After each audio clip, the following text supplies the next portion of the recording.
Well, good morning, everybody. Thank you guys for having me.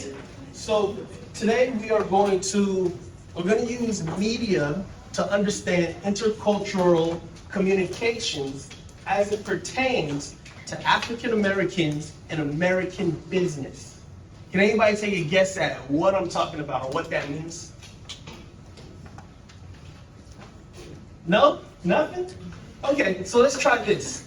Do you guys think that a black person who grew up in America would see business differently than, let's say, a Caucasian person that grew up in America? Yes, you're nodding your head. Why?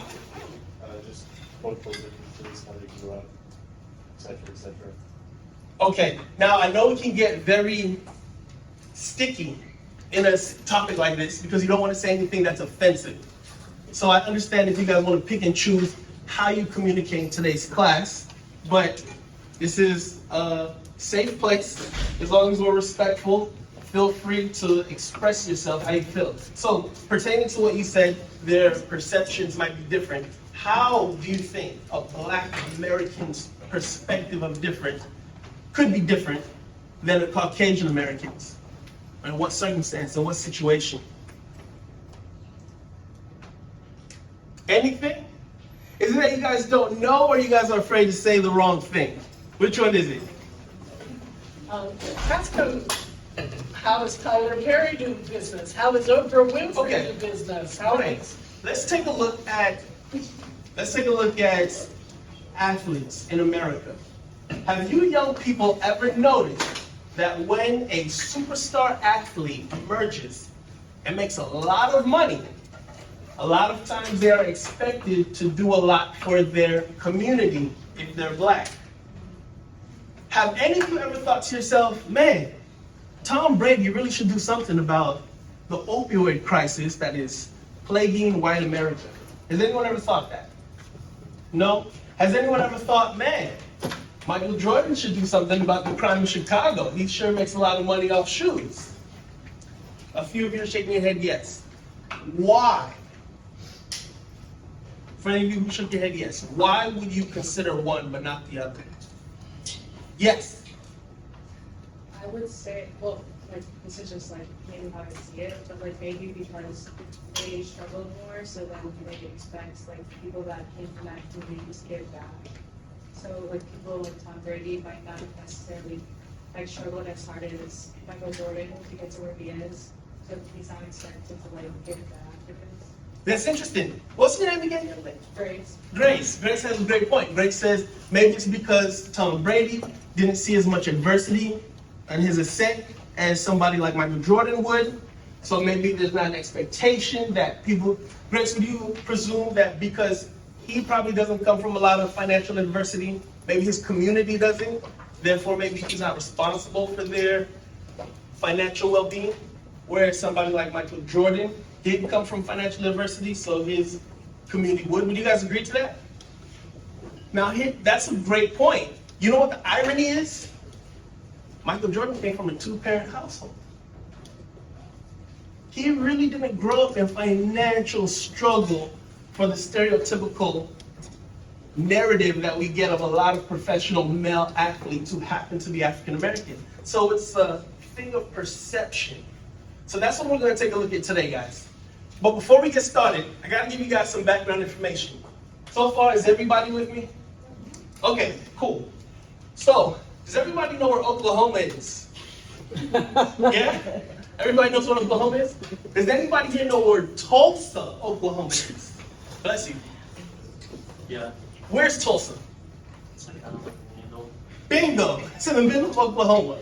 Does anybody know the significance of Tulsa, Oklahoma is as it pertains to black history in America? Anybody? Yes. Isn't the like 1905 Black Wall Street? Bingo! Does anybody know what Black Wall Street is? Yes, sir, in the black shirt. Yeah, there's the Charles Race Massacre, where there's basically just like the Wall Street, and there's a horrible massacre. Bingo. All right, guys, so for those of you who don't know, May 31st to June 1st, 1921, It's considered the worst atrocity in American history as it pertains to race happened in Tulsa, Oklahoma. Tulsa, Oklahoma was an amazing place full of a lot of industrialization, movie theaters, banks, lots of homes, schools, a lot of industry. What was going on was after antebellum slavery ended in 1865, America eventually entered a period of Reconstruction. Are you guys familiar with that era of American history?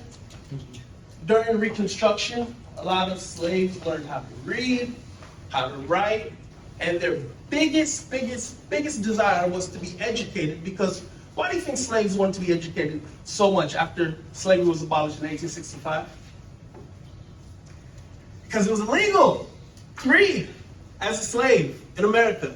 So during the Reconstruction period, African Americans were the fastest growing group to eradicate illiteracy, to build wealth, to start communities. One of those communities happened to be Tulsa, Oklahoma, where some of the best and the brightest brought all of the towns together and said, hey, we'll make a community for ourselves. This is before integration. For no other reason than some neighbors next to Tulsa, Oklahoma, who were white Americans, didn't appreciate the audacity of these people to have their own everything. They decided to bomb Tulsa, Oklahoma. It is the first city in American soil to be bombed by air. Did anybody know that? Now, how would they bomb a place by air in 1921? Yes. There were several black cities and neighborhoods that were notorious for being bombed. Yes, that happened much later. But there was actually more shooting, looting, and burning homes. Burning down, yes. Yeah, it was a lot of hand-to-hand combat. So what happened was some farmers would get into their crop airplanes, they would drop sticks of dynamite. That's what started it. Men would come in with their revolvers, their guns, shoot people, burn buildings down. In 2 days, Tulsa, Oklahoma was eradicated. It was gone. So, why is this important? This super duper sad story. When you look at Tulsa, Oklahoma, you realize it's not a standalone situation. There were other places, such as Rosewood. There were other places around the country, around the South, around the Midwest, that suffered the same fate. It seemed right after Reconstruction that every time black people decided to get together, build their own communities, and be self-sufficient, they would be sabotaged for no other reason than racism. Absolutely no other reason than that. So if we take a look at that story, and we understand the history of American culture as it pertains to black people in business, now would you suspect that a black person from America would look at business differently than someone from outside of the black community? And if so, why? Does anybody want to take a stab at why? Anybody? Anybody? Okay, well, that's fine. That means you're in the right place. That's what we're going to be learning about today. All right, guys? What we're going to do, guys, is we're going to watch 5 scenes from a film that I recently produced. The name of the film is Valley of the Queens, Planned Obsolescence. So a little bit about the title. Valley of the Queens is an actual place in Egypt.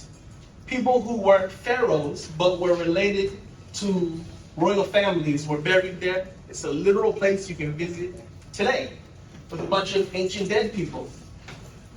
The reason why it's significant is because when I was in grad school, I made a web series about ancient people revisiting or visiting the future and inspiring people to live their best lives. The web series was so successful that when I moved to Arizona a few years ago in 2016, we revamped the web series and it did pretty well online. And then eventually last year, we turned it into a feature film.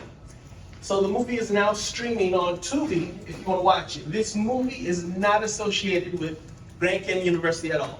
It's a movie I myself made. This is not a requirement. You don't have to watch it. The scenes that you're going to watch today are enough for you to get a gist of the movie. So this movie is not associated with the college. Just want to make that clear, okay, guys? So, say again? What's in this movie? All kinds of things are in this movie. One of the characters in this movie is a rapper, and he too has an experience understanding his role in business, and his cultural and ethical values are questioned. There's some questionable lyrics in the music that he has in the movie, so therefore, again, I'm letting you guys know, this movie is not associated with the college, okay? Okay, so what we're about to do is we're about to watch some scenes from the movie. What we're looking for are two characters. One, his name is John Tronick. He's the CEO of a fictional Sony, if you will, or Microsoft. And his fictional video game console, the Tronic 4K, is like your PS5 or your Xbox One. Solomon is a young man who is a computer engineer, software developer. He makes video games. And he is at a crossroads where he has to decide what to do in business. So again, we're looking for these intercultural differences between these two men. It's not to say that one is right and one is wrong. What we're going to spend the class doing today is examining why and how these two men look at things differently. Does that make sense, guys? Awesome. All right, let's see if I can cue this up. Afterwards, we'll go over some articles, and then you guys will be able to submit your answers. Okay, so what we have here is we have the digital form made on Google. What we're going to do is we're going to watch 11 minutes of the film. While you guys are watching the film, if you want to take down notes, or if you have a great memory, try to remember everything that you see, because what you're going to see is going to then answer the questions that you guys are going to have here. So let's go over the questions before we watch, so we know what we're watching for. So the first question is, Solomon and Tronic have different cultural values in the way they practice business. There's two cultural values that Solomon uses and two that Tronic uses. Next question, what cultural values does Nefertiti remind Solomon to follow and be true to himself? Next question, how is independence and entrepreneurship valued so highly, or why valued so highly by African Americans? What reasons have caused or reinforced this practice? You could even go over something we just talked about, which would be the Tulsa Race Massacre. What communication skills should Tronic have used when interacting with Solomon? What communication skills did Solomon use when interacting with Tronic? Was code switching involved? We've gone over code switching in this class, right, guys? Yeah, awesome, awesome. Are ethics a part of intercultural communication? This is a big question. How are they demonstrated in this film?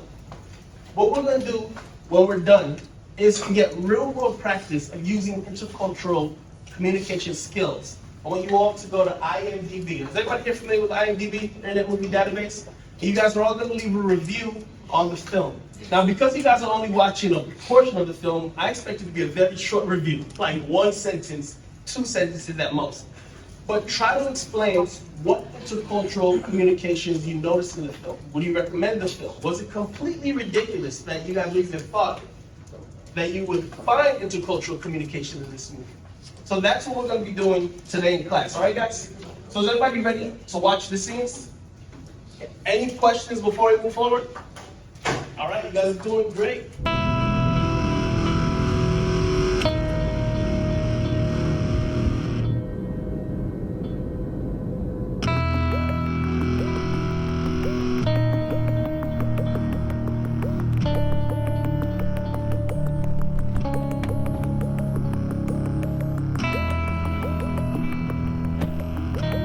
They could only see you now. I beg your pardon, sir? John Robinson from Chicago.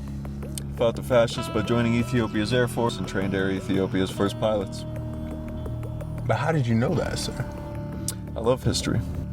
I study your people's amazing feats all the time. But how did you know that this plane represented that for me? I don't know. You worked your way up to senior engineer. You went from the bus to getting your pilot's license to flying your boss to work every morning in my Icon A5. You've come a long way. Thanks for noticing.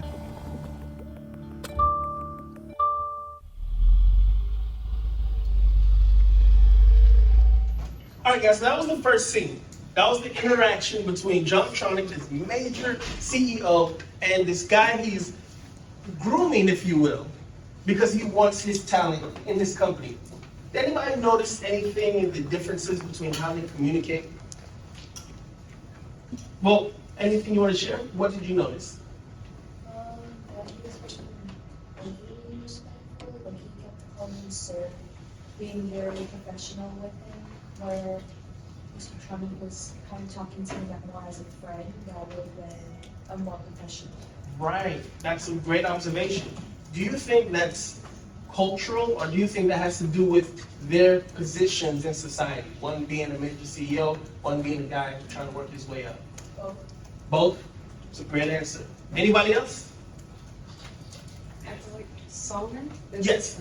I feel like he was like really short with his answers too, like he didn't want to like overspeak even though he was trying to like get stuff out of it. Right. Why do you think that is? Why would his character want to be very short and concise with his communication style? Don't show your cards. Don't show all your cards. Anybody else?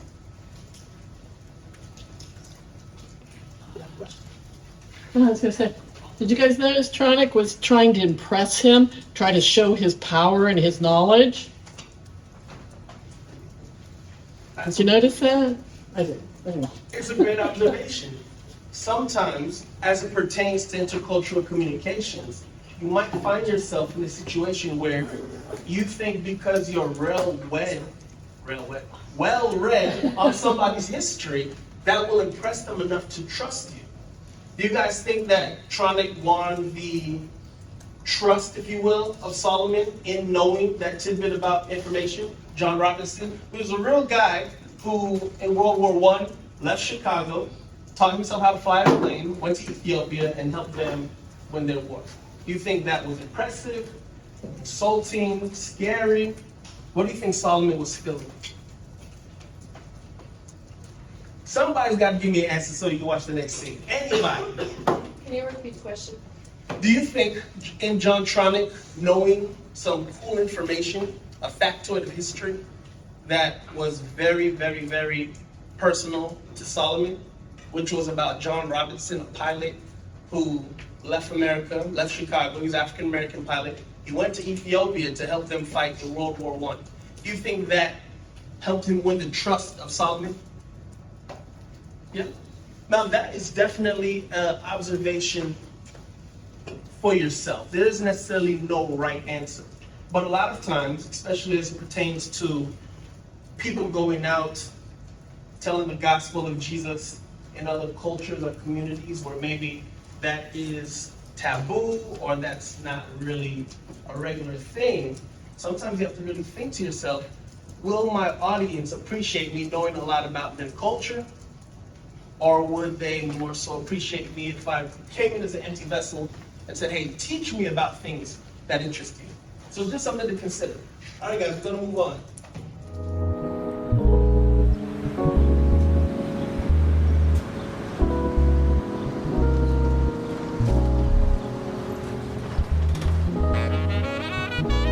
Solomon Kennard, let's cut the BS. As you know, I'm the biggest manufacturer in the world. Intercultural sells more consoles and games than the second and third biggest competitors combined. You're asking yourself right now, why? What does Jerry want with me? He's an independent video game developer who had a micro hit last summer that barely made 10,000 downloads. Right? I'm glad you asked. As you know, last year I had a PR nightmare. We rolled out Fastlane 5 for the Tronic 4K and I made some not-so-hot remarks. Sir, you said the Asians make it, the whites will buy it, and the blacks and Mexicans will love it. Right. We all make mistakes. That's locker room talk. What the hell, right? Set me up. Anyways, Jerry's keeping it real. Turn around, Solomon Kennard. Look at this. Look at this building, Solomon Kennard. It's terrible. It's ugly. It's a building, but it's an ugly building. Just like my ex-wife. Yes! So you think she's ugly too? Just kidding. You're not wired, are you? Just kidding. But somebody's gonna buy. Somebody's driving by right now thinking, damn, that's one ugly building. When they see it in a few weeks, it'll be hooked up in a bow tie, green grass and new windows. I'm buying this building, Solomon. I'm flipping this restaurant.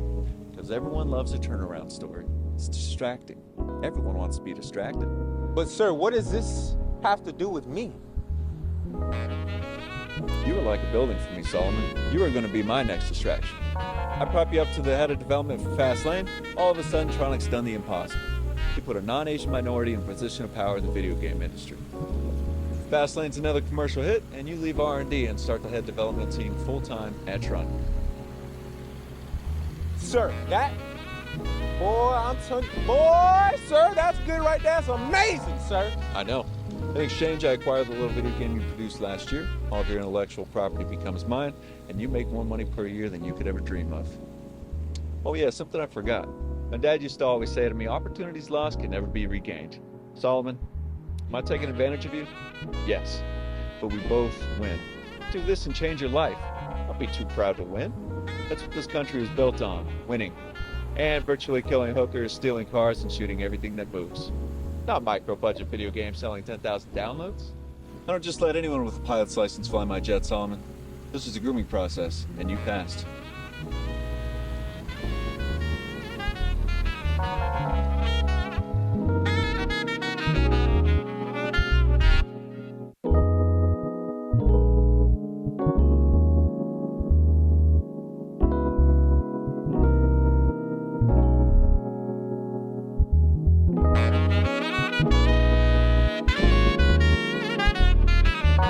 Okay, guys, so this scene is really about ethics, core values, principles. What did you guys notice the core values of John Tronic are? He likes to win. Yes, he's a winner, he likes to win. Anybody else? Now, in this conversation, did it appear that Solomon's core values might be different, or is that unknown as of right now? What's that, guys? Unknown. It's unknown. Based on body language, what do you think it is? Based on that scratch at the end of the conversation. Yes. Was probably just really skeptical because the guy just talked him into like getting taken advantage of. Right. He made getting taken advantage of sound really awesome, though. You only sold 10,000 downloads. So just give me your intellectual property, something that Kim knows a lot about with a software background.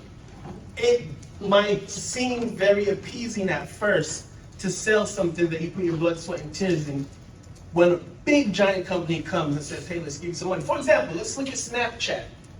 Facebook trying to acquire Snapchat. What did Snapchat say? Snapchat said, no thanks. What did Facebook do? Put every single feature found on Snapchat and Instagram. And then what happened? Instagram became Instagram. So it wasn't a good idea for Snapchat not to sell. Depends on who you ask. If you're somebody who spent countless hours programming and writing code for Snapchat, you're probably really proud of it. But when you take a look at how much money Snapchat's making and how much money they could have got paid out, your ethics, your core principles might change. So that's what we're taking a look at. All right, guys, let's go to the next scene.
Hey boss, I see you're enjoying the new Tronic goggles.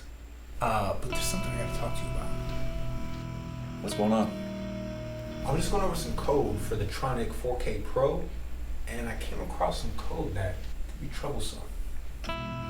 Just spit it out, Solomon. Ultimately, there's a bug in the system that's selling the data of our non-Caucasian clientele or customers. Really? You can actually find the code in Hold on. Hey, hold on calls for the next 10 minutes. Listen, I can delete the code right now and get the software off to manufacturing before the update. Or we don't. What do you mean? Some people on the money management side of this company may have other small businesses loosely related to the Tronic 4K. Solomon, look, we can be here all day trying to make sense of this. Don't worry about the code. Just finalize the software and make sure it's bug-free so we can have the Tronic 4K Pro in the assembly line next week. Sir, this isn't a glitch. This is... You're selling our customers' data, which is a breach of the contract. This isn't a glitch. This is illegal. Solomon Kennard, don't forget about our conversation we had the other day about that restaurant. Don't forget that we're making history with moving you up in the ranks of this company. Don't forget that you're going to be in a position to do more for your family than 5 generations of your ancestors. Don't get uppity and don't get condescending and stay in your lane. Now. I'm telling you as a friend to look the other way on this and get the software finalized now. Really? I'm dead ass. Okay, sir. Thank you. And Solomon, let me tell you something. Our smallest group in our market share is Black Americans. If we're borrowing the data degenerate in our hardware and software from our smallest group in our market share, it won't be a detriment to their livelihoods. They're almost an obsolete fraction of our business model. Never forget who we serve. Leave your emotions at home.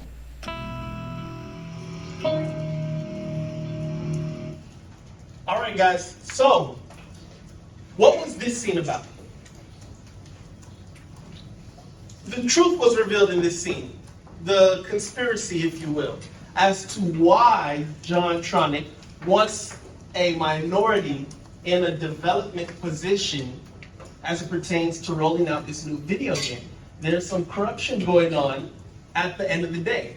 And the corruption is selling the data of minority users. So this is like if Microsoft were to be investigated, and you guys found out that everybody who makes an avatar on Xbox, a lot of times you'll notice that it asks you your age, your gender, your ethnicity. But it always says, hey, you don't have to tell us your ethnicity if you don't want to. Why would Xbox want to know the ethnicity of their players along with your demographic? Why? Anybody? Maybe for like future games, so they don't know people like. Right. At the end of the day, the more data you have on your users, the better you are able to market to them. But with all this data, you can also sell that data to other companies that might be interested in knowing what does this type of person like doing on their downtime. Hey, this person seems to always plant trees in Minecraft. So if I can get that information to an organization that solicits money to plant trees, they might pay me a lot of money because they can easily find people who would be interested in things like agriculture. Also in this scene, we're finally starting to see Solomon's ethics being pushed to the limit. He doesn't want to do something that's legal, even though this is the opportunity of a lifetime. Why do you think he wouldn't want to risk something as it pertains to business? Director Kevin said it in the movie. He said you can make more money than all of your ancestors combined. What does he mean by that, guys? Anybody?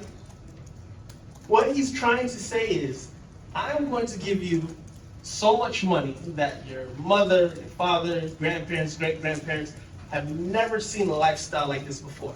So he is buying him. He is literally buying him. Now, when we go back to think about some of the history we just learned about Tulsa, why do you think it is so imperative that a black person, and of course, this is conjecture, some of it, because we can't say all things are all things. But when we take a look at it from a historical point of view, Why would a Black American be more wary about taking that kind of risk in business? Anybody? Yes. Because they didn't have those opportunities to Bingo. Thank you, Grace. Because those opportunities are not as common to African Americans as they might be to African Americans' counterparts. So again, this is not just one size fits all for everybody. You're gonna find corrupt people in all races.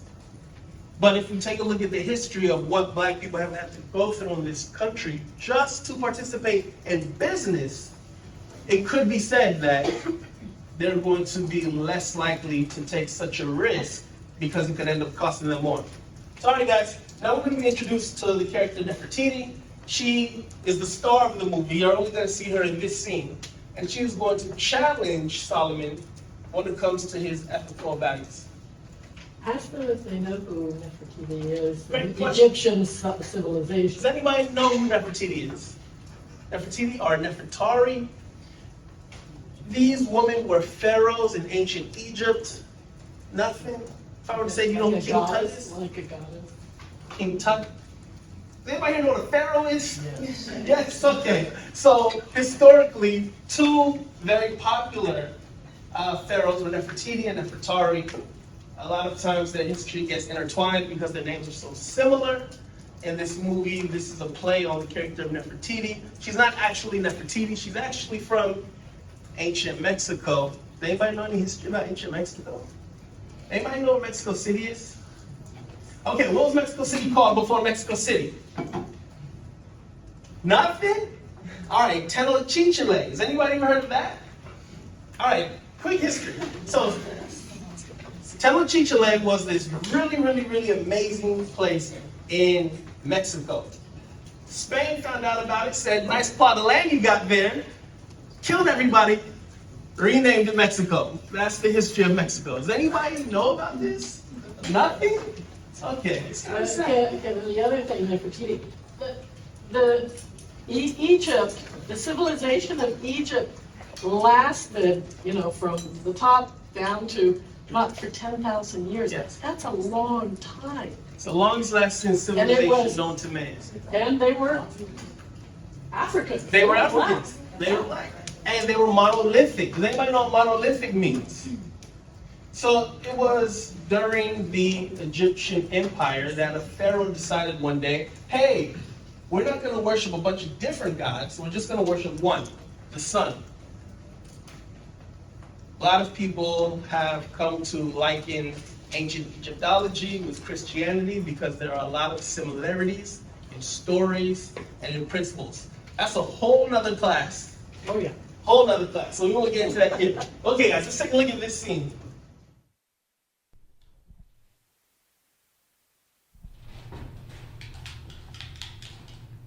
Come on. Come on. Come on, man. I gotta lose.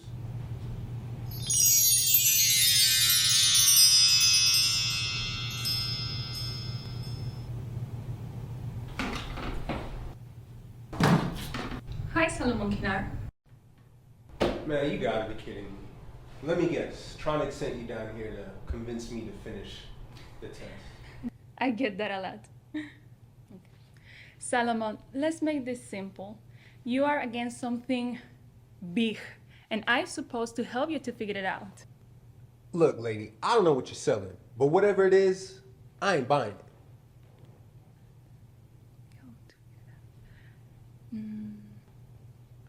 What are you doing? Marcia and Anton, the name of your mother and sister.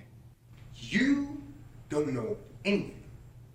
I know, you want to buy a house on 922 Cedar Street and start an education account for your sister. Who are you? I'm Nefertiti. I'm here for help you. Look, I don't know whether to humor you or whether I should call the cops. But I'm B1, damn it, so I'll humor you. Go. Usually when I come around, it's for helps guys like Guys like what? people of African descent that have the opportunity to change the climate with a decision. Mine being what?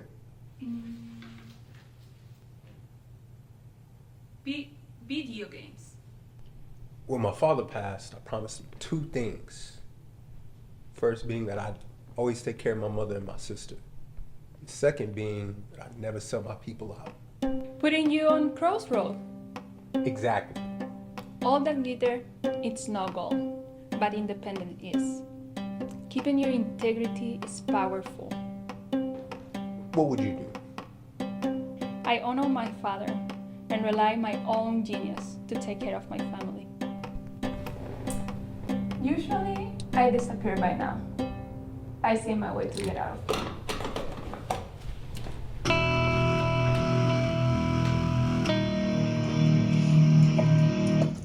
Okay, guys, so what happened in that scene? Anybody want to take a stab at describing what they saw? Anybody? So, yes. She was basically telling Solomon to not, like, reverse the code because it's not. Say it one more time. She was telling Solomon to, like, that he shouldn't go forward with, like, the code being corrupt and that he should fix it. Right. Her exact words were, I would honor my father and do what I thought was best to do, which is another way of saying rely on your cultural principles, your background, to let you know what to do. She never necessarily told him not to. She never told him to. But based on what we know about the history of African Americans as it pertains to business, we're now getting an understanding of Solomon's personal, ethical core values. We see that family is a very integral part to his core values. He wants to take care of his mother, and he wants to take care of his sister. And he feels that it's his obligation to do so because his father is no longer alive. So this is painting a picture of the history of Solomon's character. Now, if John Tronick were to put the history of this man into his mind and then proceed to try to acquire his talents at the company, do you think his approach would be any different? I want you guys to think about that because that's definitely going to be useful when you guys write down your answers. All right, guys, let's take a look at the last scene.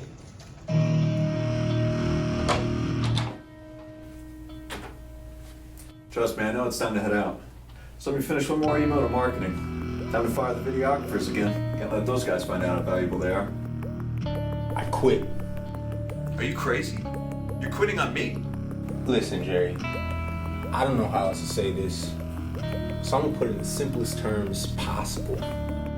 Ain't no damn way in hell ever am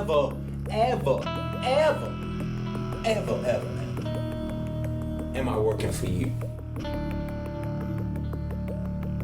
Solomon Kennard, you literally cannot leave without signing an NDA!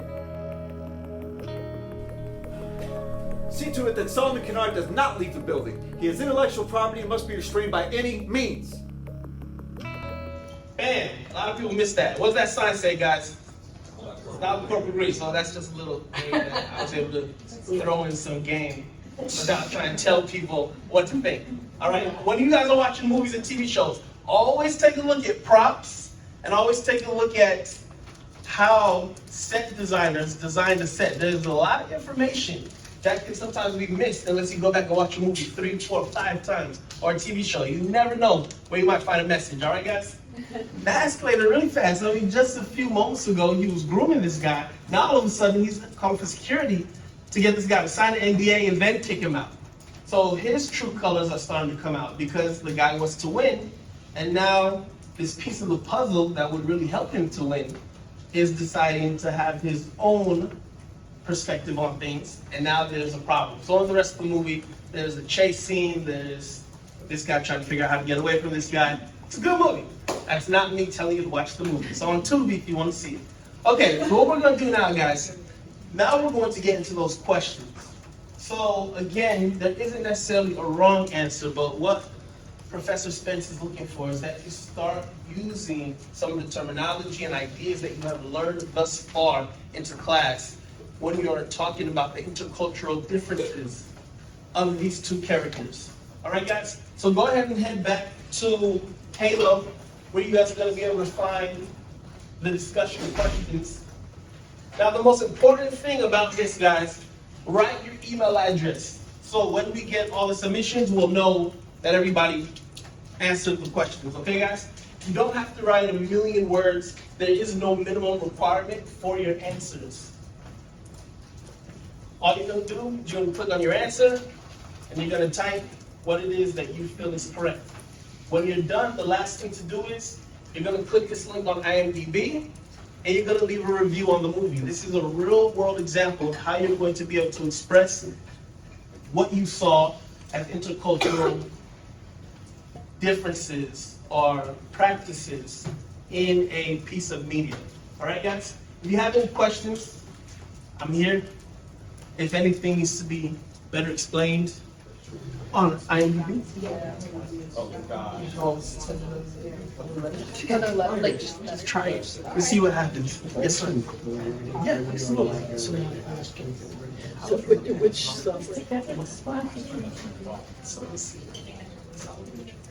Okay, guys, so while you guys are working, something that we're going to take a look at, there's a great website called Love to Know that has an awesome article by Cassie Daymore. It's called African American Family Values. And in this article, she goes on to use history and data to express how core values in African American family structures are unique. Of course, every group's core family values are unique. So before slavery was abolished, African American families were torn apart as parents and children were sold to different people and taken to various geographic areas. Instead of bemoaning their fate, many African Americans vowed to find their lost loved ones. And even before the end of slavery, saved money and made plans to find those they had lost to buy their freedom. The shared treachery of these early families created exceptionally strong emotional bonds that gave them the physical and psychological fortitude to carry on. This separation from blood relatives fostered the practice of designating friends and loved ones as aunts, uncles, nephews, and nieces. Although they were not technically related, this custom has roots in Africa. To be anointed with such a family title was considered an honor, testament to the high esteem in which the family held the person receiving the honorary title. The tradition of giving elders in the family the utmost respect was also established during this period, probably due to the fact that the older family members had endured the most indignation. So just with that blurb alone, guys, how can we relate that to Solomon's experience? Would any of this help to make it make sense as to why Solomon was so adamant about protecting his family? Yes. Well, since his dad died, now he's like the man of the house. Right. So that is a great perspective. That's an intercultural perspective. Now again, sometimes in intercultural communications, a lot of things that we're saying is conjecture. It's just I think and I feel. There isn't always a definite answer, because a lot of this is based on perspective. But that is a great answer. Let's take a look at Solomon's history. His father has passed away, so now he feels that it's his responsibility to take care of his mother and his sister. Could John Tronick have done a little bit more investigation in getting to know Solomon, find this information out, and then change his approach in trying to acquire him? How do you think that could have gone? How could that conversation have gone better if John Tronick cared enough to find out a little bit about Solomon and then use that to his advantage? Yes. Okay, sorry. I think like the manipulation that John could have used to acquire Solomon to the company. Right. Instead of talking about, hey, I know about this cool pilot that you seem to idolize, if you were to literally say, hey, Marcia and Autumn, I know you want to take care of them, and I have a great opportunity for you to do so. Work for me. That might have sealed the deal. And there might not have been any swaying the guy. So great perspective. Anything else? Anybody? So again, these articles are in the same place you find the link. You guys can take a look at some of the information in this article to help you better understand the value system that could have been explored, so intercultural communications could have better been had, so Mr. Trump could have gotten what he was looking for. Is anybody familiar with the word loitering? No loitering, don't loiter here. What does it mean to loiter? What's that? She said congregate. Congregate. That's a very interesting term, right? Congregate. It's an interesting term because what is the congregation usually, guys? Church. A church. A group of people in a church. There was a time in America where it was illegal for black people to loiter.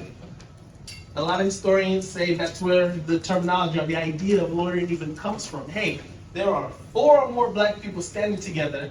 That makes us in the dominant society uncomfortable. You can't do that. Because there was always this preoccupation or paranoia that there was going to be an uprising where black people after slavery was abolished were going to say, oh man, I'm not taking it anymore, and we're going to retaliate. That never happened. So, a lot of times also, when we're looking at intercultural communications, that's another reason why black families are so tight-knit for the most part. Of course, there are a lot of systemic issues plaguing African-American families that have a lot to do with the economy. But for the most part, black culture is very family-oriented because a lot of times the only place that black people could congregate together were at churches or at home. So again, just with this tidbit of history, maybe Mr. Trump could have better been able to get what he wanted. So ultimately what we're learning today is, guys, a lot of times history can be super boring. Very, very boring, unless we're learning about something that really interests us. But the cool thing about history, world history, is if you know just a little bit about everywhere, you can ultimately have a conversation with anyone. I do it with my wife all the time. Whenever we travel, whenever we go to an airport, I'll notice somebody. I'll notice the way they walk, the way they talk, the way they speak. Professor Spence mentioned this the other day. In some countries, when people count, they start with their thumb. That's a very Western thing to find that to be weird. In a lot of Eastern countries or a lot of European countries, people start with this digit.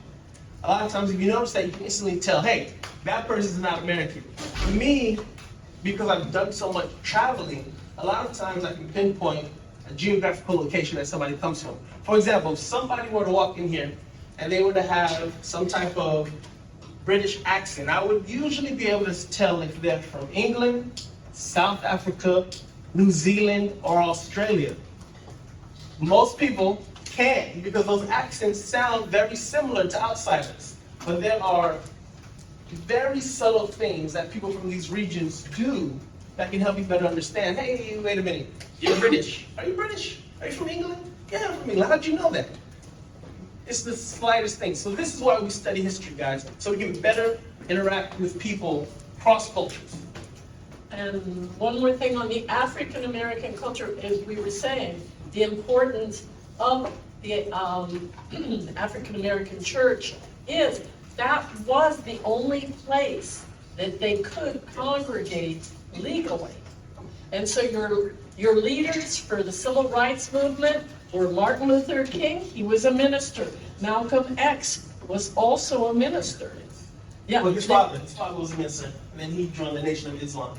Yeah, which, I mean, they were religious leaders. So that's what religion is. It's so extremely strong and important in the African American culture. So yeah, because your leaders came from the church. Absolutely. Yeah. All right, guys, so more than 800 people were admitted to hospitals as it pertains to the Tulsa Race Massacre. And as many as 6,000 black residents of Tulsa were interned in large facilities, many of them for several days. The Oklahoma Bureau of Vital Statistics officially recorded 36 deaths.